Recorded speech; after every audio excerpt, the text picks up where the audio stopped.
The signal from beyond. The discovery that changed everything. Commander Marcus Blackwood stood on the bridge of the horizon's edge, watching stars drift past the main view screen. His ship had been traveling through deep space for 8 months, exploring the outer rim of the galaxy where no human had ever ventured before. The mission was simple: find new worlds, catalog interesting phenomena, and return home with data that would advance human understanding of the universe. But today was different. Today, they had found something extraordinary. An impossible signal. "Commander, you need to see this," called Lieutenant Jade Rivera from her station at communications. Her voice carried an excitement that made everyone on the bridge turn to look at her. Jade had been monitoring deep space frequencies for weeks without finding anything more interesting than background radiation and the occasional pulsar. Marcus walked over to her station, his boots clicking against the metal deck. "What have you got, Lieutenant?" Jade's fingers danced across her control panel, bringing up a complex waveform on her screen. "It's a signal, sir. Artificial in origin, definitely intelligent. But here's the strange part, it's incredibly old. The pattern suggests it's been transmitting for at least 50,000 years, maybe longer." Professor Benjamin Hawthorne, the mission's lead xenobiologist, hurried over from his research station. He was a thin man with graying hair and eyes that always seemed to be analyzing something. 50,000 years, he repeated, adjusting his glasses. That would predate human civilization by tens of thousands of years. Following the ancient trail. Marcus studied the readouts carefully. As a commander, he had learned to trust his instincts, and something about this signal felt important. "Where is it coming from?" "That's the really interesting part," Jade said, expanding the display to show a star map. "It's originating from a system about 3 light-years from here. But get this, the star is dying. It's a red giant that should have gone supernova millions of years ago." Benjamin frowned, running calculations in his head. A stable structure around a dying star. That would require technology far beyond anything we've achieved. Marcus made his decision quickly. Change course. Set heading for the signal source. The crew exchanged glances. Their mission parameters didn't include investigating alien signals, but Marcus had always believed that the greatest discoveries came from following unexpected leads. "Sir," called out Navigator Tommy Zhao from his station, "that will add at least 2 weeks to our return journey." "Then we'll be 2 weeks late," Marcus replied firmly. This could be first contact with an alien civilization. That's worth the delay. Arrival at the impossible. 3 days later, the horizon's edge dropped out of faster-than-light travel at the edge of the mysterious system. What they saw through the view screen made everyone on the bridge fall silent. Orbiting the dying red giant was a structure so massive it defied comprehension. It looked like a ring of crystalline material, but a ring large enough to encircle Earth's entire orbit around the Sun. The surface gleamed with patterns of light that pulsed in rhythm with the ancient signal they had been following. "Readings confirm it's artificial," reported Science Officer Petra Williams, her voice barely above a whisper. "The construction material is unknown to our databases. Energy readings are off the charts, but they're not hostile. If anything, the structure seems to be waiting." Benjamin leaned forward in his chair, studying the massive ring with wonder. "This is architecture on a scale we've never imagined. Whoever built this had technology that makes our best engineering look like stone tools." Suddenly, Jade's communications console erupted with activity. Lights flashed and speakers crackled as the ancient signal changed for the first time in millennia. "Commander," she said, her voice tense with excitement and fear, "the signal is responding to our presence. It's trying to communicate." First words from the depths of time. The bridge fell completely silent as Jade worked to decode the incoming transmission.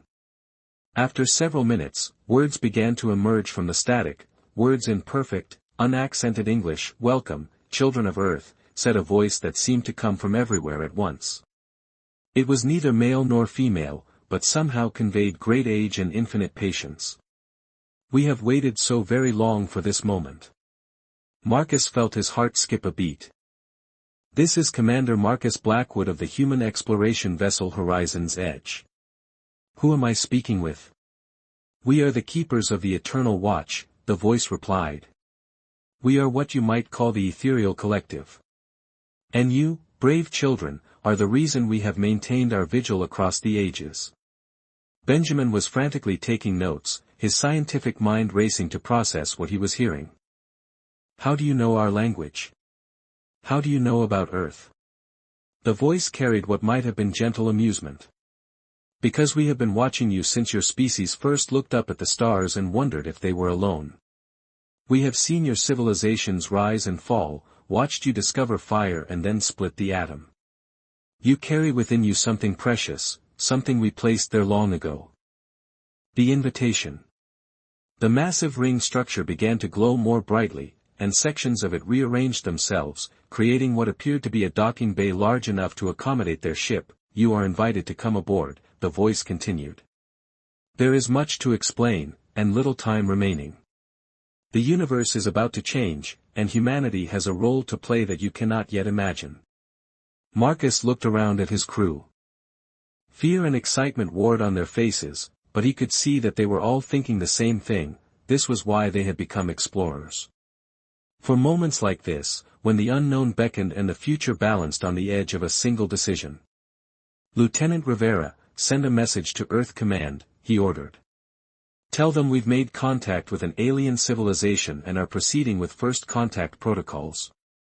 He turned back to the view screen and the impossible structure that waited for them. This is Commander Blackwood. We accept your invitation. As the Horizon's Edge moved toward the ancient ring, Marcus couldn't shake the feeling that nothing would ever be the same again. They were about to learn truths about humanity's place in the universe that would change everything they thought they knew about themselves. The ethereal collective had waited 50,000 years for this moment. Now, finally, it was time for humanity to learn who they really were. The Watchers revealed. Entering the ancient sanctuary. The Horizon's Edge glided slowly into the docking bay of the massive ring structure. Commander Marcus Blackwood watched through the viewscreen as walls of unknown crystalline material surrounded their ship.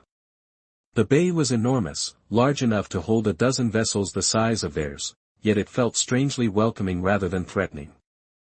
Atmospheric readings show breathable air, reported Captain Helena Morrison, Marcus's second-in-command. She was a steady woman with sharp eyes who had served alongside Marcus for over a decade. Temperature is comfortable, gravity is Earth normal. It's almost like they prepared this place specifically for us. Professor Benjamin Hawthorne was studying his instruments with growing amazement. The energy signatures are unlike anything in our databases, he muttered. This technology doesn't just surpass ours, it operates on principles we haven't even discovered yet. A gentle vibration ran through the ship as docking clamps engaged automatically. Lieutenant Jade Rivera looked up from her communications station. Commander, they're requesting permission to come aboard. Should I grant it? Marcus straightened his uniform jacket. This was the moment that would define not just his career, but possibly the future of humanity itself. Grant permission. But keep all defensive systems on standby. The ethereal presence. The airlock cycled open with a soft hiss, and what emerged defied every expectation the crew had formed about alien life.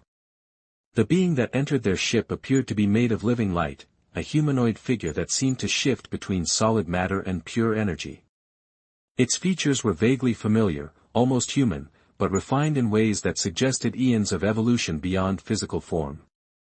I am Keeper Luminous of the Void, the being said, its voice resonating directly in their minds rather than through the air. I speak for the ethereal collective, and I bring greetings from your eldest family. Benjamin stepped forward, his scientific curiosity overriding his caution. Family? What do you mean by that? The Keeper's form solidified slightly, becoming more recognizably humanoid.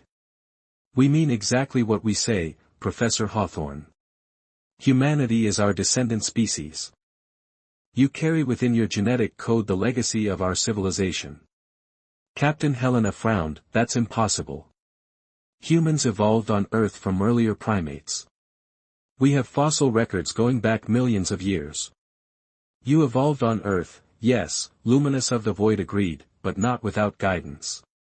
Your evolutionary path was shaped by genetic material we introduced to your ancestor species 12 million years ago. The ancient history unfolds. The Keeper gestured, and the air around them shimmered. Suddenly, they were standing in what appeared to be a vast library, though they were still physically aboard their ship. Holographic displays showed star charts, evolutionary trees, and images of civilizations spanning countless worlds. Long ago, when your galaxy was young, the ethereal collective spanned 1,000 star systems, the Keeper explained. We were explorers, builders, and guardians of life wherever we found it. But we faced a terrible choice. Marcus watched as the holographic displays showed scenes of destruction, entire solar systems going dark, civilizations vanishing without trace. What happened? We call them the Devourers, Luminous of the Void said, its light dimming with what might have been sorrow. Entities from beyond our reality that feed on conscious thought and organized matter. They swept through our galaxy like a plague, consuming everything in their path. Helena leaned forward intently. And you fought them? We tried. But our logic-based civilization, for all its advancement, could not comprehend beings that existed purely to unmake order itself. We were losing, world by world, species by species. Benjamin was taking rapid notes on his tablet. So you decided to preserve your legacy by seeding other worlds? Precisely. We selected promising young species across the galaxy and introduced subtle genetic modifications, not to control them, but to give them the potential to surpass us. Earth was one of our most promising experiments. The gift of potential. The holographic environment shifted again, showing early human ancestors. The crew watched in amazement as the images depicted primitive hominids suddenly developing larger brains, more complex social structures, and the first glimmers of artistic expression. We gave your species 3 gifts, the Keeper continued. Enhanced cognitive capacity, emotional depth, and most importantly, adaptability. These traits, combined with your natural human stubbornness, have created something we never achieved. Jade looked puzzled. What's that? Unpredictability, Luminous of the Void replied, and there was something like pride in its mental voice. The ethereal collective valued order, logic, and systematic thought. These served us well for millions of years, but they also made us predictable to the Devourers. You humans embrace chaos, emotion, and irrational hope. You find solutions where we see only problems. Marcus began to understand, that's why you've been watching us. We have monitored your development with great interest. Your species has faced extinction multiple times, ice ages, supervolcanic eruptions, wars, plagues, yet you have not only survived but grown stronger. You adapt where we would calculate. You hope where we would despair. The test approaches. Captain Helena crossed her arms. If you're so impressed with us, why reveal yourselves now? Why not continue watching from a distance? The Keeper's form flickered, and for a moment, the crew sensed deep concern emanating from the being. Because the Devourers are returning. Our long-range sensors have detected their presence at the edge of the galaxy. They move slowly, consuming everything in their path, but they are coming.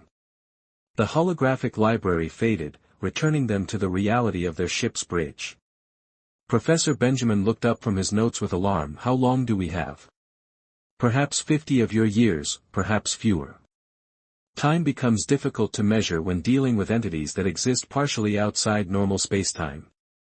Marcus felt the weight of command settling on his shoulders like never before. What do you expect us to do? If beings as advanced as you couldn't stop them, how can humanity? Luminous of the Void moved closer, its energy form pulsing with intensity. Because you possess something we never developed, the ability to think beyond the boundaries of logic. The Devourers understand order and can corrupt it. But chaos, genuine creative chaos guided by hope and love, this confuses them. But first, the Keeper continued, you must prove you are ready. Not all of our descendant species have developed as successfully as humanity. 3 others have achieved interstellar flight, and all 4 must be tested. Helena raised an eyebrow. Tested how? Trials that will measure not just your technology or intelligence, but your capacity for growth. The species that proves most worthy will inherit our full knowledge and technology. The others will continue their development naturally. Marcus looked around at his crew, seeing determination replacing fear on their faces. When does this test begin? It has already begun, Luminous of the Void replied. By accepting our invitation and boarding this station, humanity has taken the first step. But the real challenges lie ahead. The gathering storm. The Keeper began to fade, preparing to return to its own realm within the station. Prepare your people, Commander Blackwood. Representatives from each descendant species will be brought here for the trials. You will compete not just for supremacy, but for the survival of all conscious life in this galaxy. As the ethereal being disappeared, the crew stood in stunned silence. Finally, Jade spoke up. Commander, should I send an update to Earth Command? Marcus nodded slowly. Tell them we need our best people out here. Scientists, diplomats, soldiers, philosophers, anyone who represents the best of what humanity can be. He turned to look out the view screen at the vast ring structure surrounding them. Somewhere in this ancient place, the fate of not just humanity but all life in the galaxy would be decided, and Jade, he added quietly, tell them we're about to find out if we're worthy of our inheritance. The test of humanity was about to begin. The test of worthiness.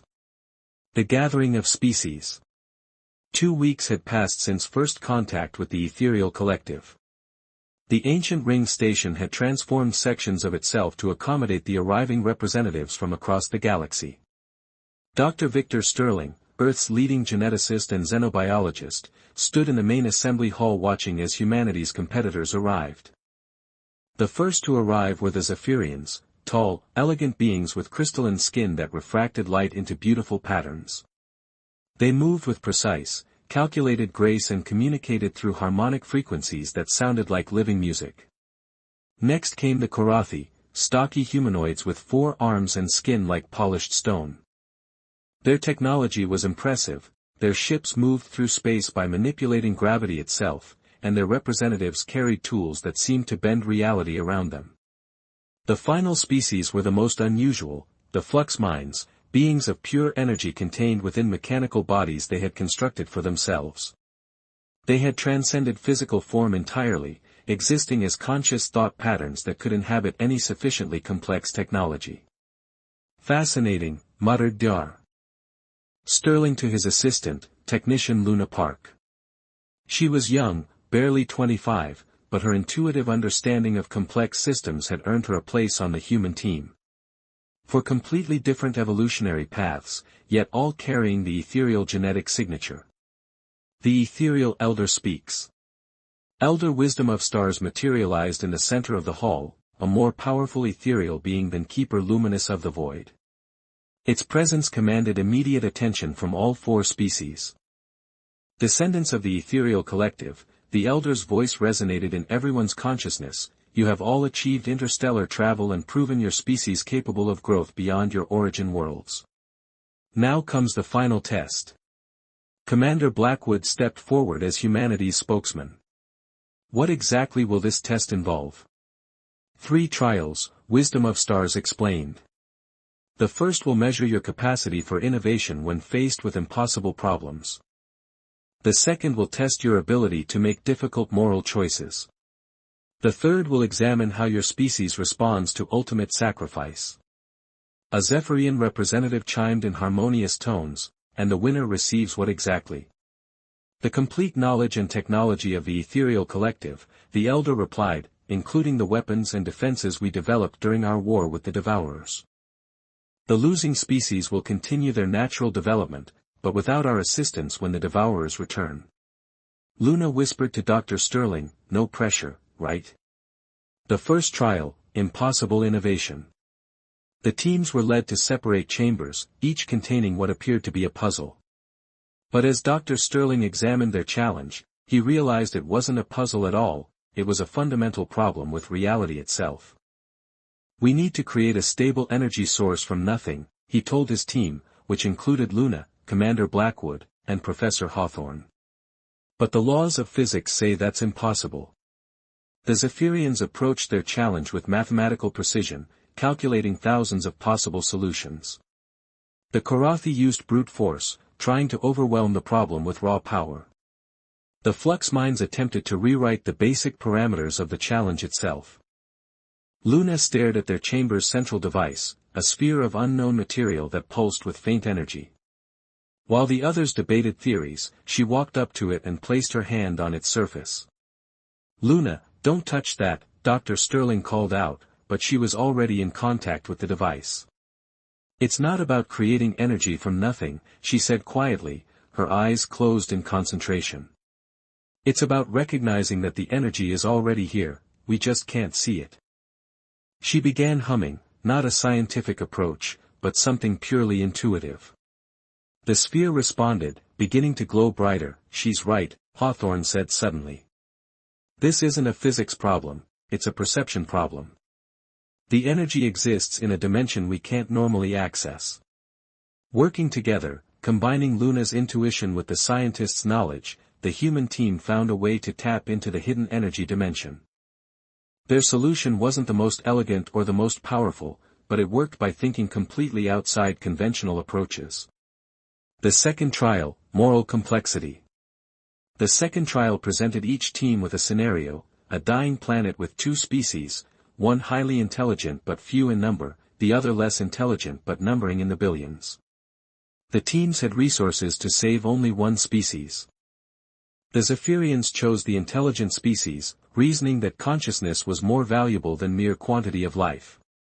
The Korathi chose the numerous species, believing that genetic diversity and numbers gave better survival odds. The Flux Minds attempted to find a technological solution that could save both, but ran out of time.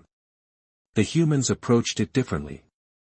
"This isn't about choosing who lives," Commander Blackwood said. "It's about finding a way to give both species a fighting chance." Their solution was radical: accelerate the evolution of the less intelligent species while preserving the knowledge of the more intelligent one. It wasn't a perfect solution, and it would take generations to see results, but it offered hope to both groups.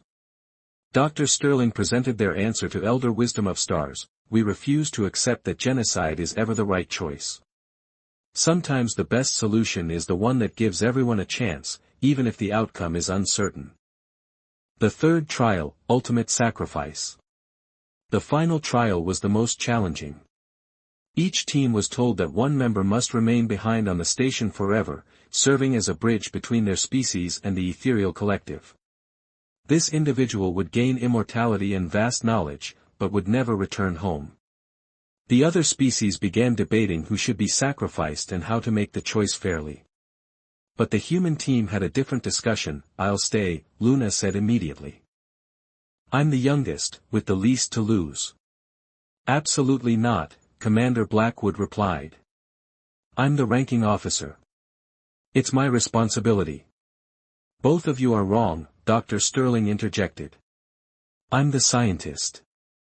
Staying here would advance my research beyond anything possible on Earth." Professor Hawthorne shook his head. "The diplomatic implications alone make me the logical choice." Elder Wisdom of Stars observed this debate with growing interest. Unlike the other species, who were trying to minimize their loss, the humans were competing to make the sacrifice. Finally, Luna stood up. "Stop. We're all missing the point," she turned to the elder. "The trial isn't about sacrifice, it's about willingness. You don't actually need any of us to stay, do you?" The elder's form flickered with what might have been amusement. "Explain your reasoning, young human." "Because if you really needed a permanent bridge between species, you would have asked for volunteers, not demanded sacrifice. This is about testing whether we understand the difference between necessary sacrifice and pointless loss." The test results. Elder Wisdom of Stars gathered all 4 species together for the final judgment. The trials are complete. The Zephyrians showed perfect logic and mathematical precision. The Korathi demonstrated incredible determination and raw power. The Flux Minds displayed technological mastery beyond physical limitations. The Elders' attention turned to the human team, but humanity showed something none of the others possessed, the ability to question the fundamental assumptions of each challenge. You didn't just solve problems, you redefined them. Dr. Sterling felt his heart racing. Does that mean humanity is acknowledged as the primary inheritor of the ethereal collective's legacy? Wisdom of Stars announced. Not because you were strongest or smartest, but because you approached every challenge with hope instead of resignation. The other species accepted the judgment with varying degrees of grace. The Zephyrian leader approached Commander Blackwood. We do not understand your methods, but we respect your results. Perhaps you can teach us this, chaos thinking. The Korathi representative thumped Blackwood on the back with one of his 4 arms. Your species fights well. We would be honored to learn from you. Even the Flux Minds expressed curiosity about human emotional processing and its role in problem solving. Preparing for the real challenge. As the other species departed to return to their home worlds, Elder Wisdom of Stars approached the human team privately. The trials are over, but your real test is yet to come, the Elder said solemnly. The Devourers draw closer, and all our knowledge and technology may not be enough. In the end, it will come down to whether humanity can do what we could not, find a way to think beyond the Devourer's understanding. Luna looked up at the ancient being. No pressure, right? Dr. Sterling smiled grimly. We've proven we can handle impossible problems. Bring on the Devourers. But as he spoke those words, he couldn't shake the feeling that their greatest challenge still lay ahead. Winning the trials had been the easy part. Now they had to save the galaxy.